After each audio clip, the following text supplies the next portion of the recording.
Hello everybody. There's a good chance that if you watch this channel, you like history and you also like maps and geography. And some of my favorite books are historical atlases, and I wanted to share some of those favorite sources with you. I have had some people ask, what sources do I like to read?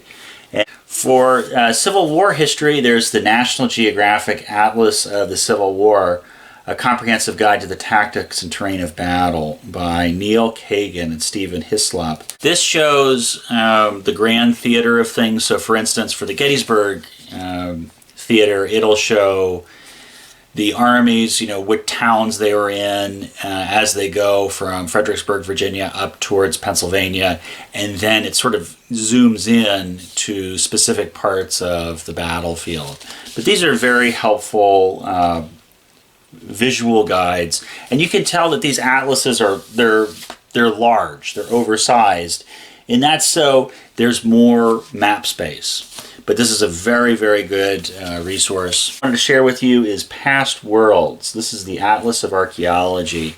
It's by Colin Renfrew, who's really sort of the world-famous archaeologist. He's written a number of college textbooks on the subject, so there's a good chance if you take archaeology in college, you will run into his work. But Past Worlds is a wonderful book. It's actually, I think it's out of print now. If HarperCollins is watching, put this book back in print. It's really great. It's wonderfully illustrated. For the sake of copyright, I won't open the book. I don't want to violate any copyright rules. Each page is just chock full of information.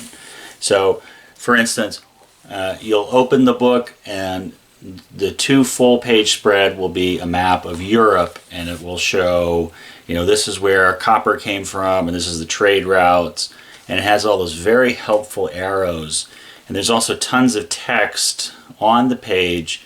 You could really spend an afternoon just on a couple pages and just learn a ton of information, because the information is concisely presented, yet it's very highly informational. The Atlas of Archaeology also has artifacts and how site layouts, how different sites were. So for instance, ancient Ur in southern Iraq, for instance, it lays out how these sites were. Closer to home in the United States, I have the D.K. Smithsonian American Revolution visual history. So in addition to maps and artifacts, it's also going to have all the paintings and a lot of the documents, and you would have that in one bound volume. And that's just what's so handy about these books. And again, I wish I could just open it and show you.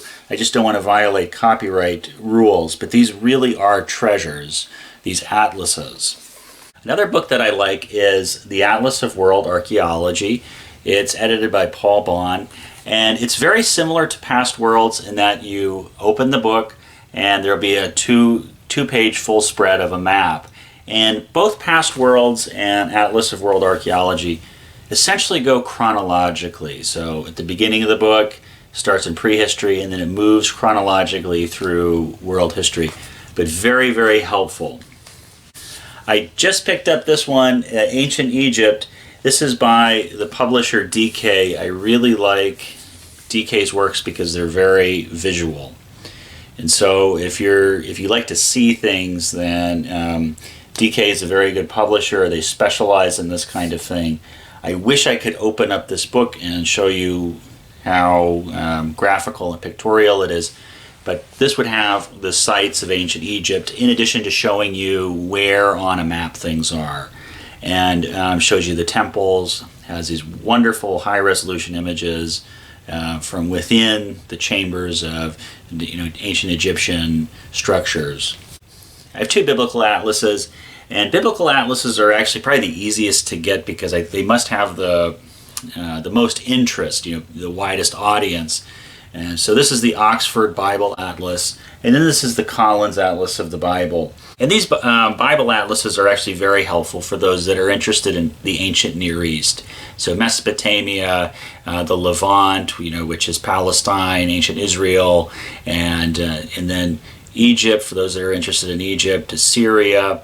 There's a lot going on in those early Bronze Age civilizations and then through the Iron Age.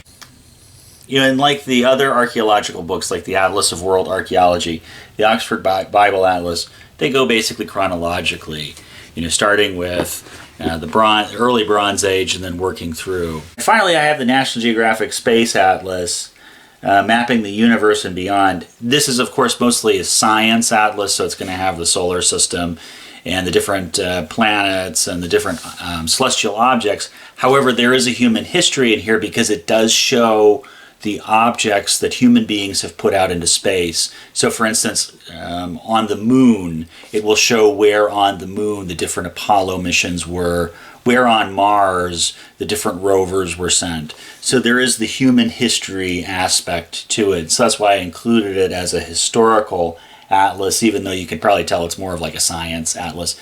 But all of these atlases are just wonderfully illustrated. They're great resources, again, for like a quiet Saturday afternoon. You can open them to almost any page. You don't have to read them from start to end. You can open them to any page. You have full 2-page spread. Shows a very well-drawn map that's very clear with the color shades and the arrows that show the trade routes and or the movement of armies or the migrations of people or a culture identified through pottery that's moving from one place to another. So very, very helpful. Keep reading. If you read 10 pages a day, you'll read 300 pages in a month. Thank you for watching. Thank you for your support. I love the comments.